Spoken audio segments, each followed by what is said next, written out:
दोस्तों अभी हम लोग बोरिंग रोड पंचमुखी हनुमान मंदिर के पास हैं और ठीक आपको मंदिर मेरे पीछे दिख रहा होगा और उनके ठीक पीछे से एक गली सीधे गया हुआ है, वहीं पर है आदि योगी जी के स्ट्रक्चर पे बना पंडाल। तो चलिए बने रहे हमारे चैनल पे, दिखाते हैं आगे।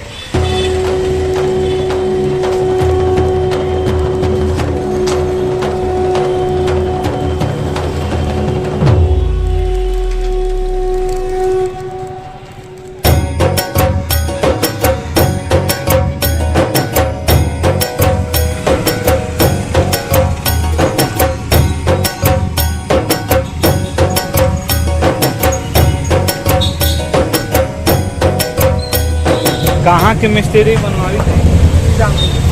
कहाँ के मिस्त्री बनवाई थी क्या?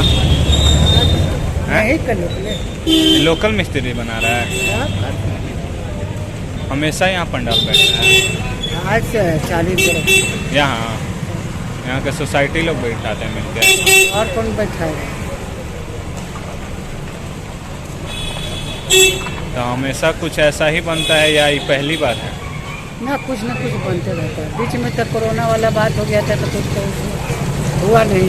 अच्छा, कभी राम मंदिर बना, कभी कुछ बना। राम मंदिर भी बना था।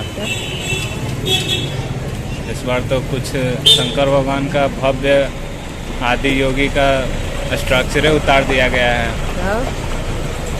तो कब तक तैयार होगा ये? अब देखिए आज 2 दिन के बाद 2 दिन में फिनिशिंग इसको देना ही है। अच्छा, हाय फ्रेंड्स, तो स्वागत करते हैं एक नए वीडियो में। तो अभी आप मेरे ठीक पीछे ऊपर देख रहे होंगे, यहाँ पर है आदि योगी जी के स्ट्रक्चर पे बन रहा है पंडाल और काफ़ी ही बेहद खूबसूरत होने वाली है नज़ारे। तो वेटिंग है उस समय की जब ये पूरी तरह से तैयार हो जाएगी।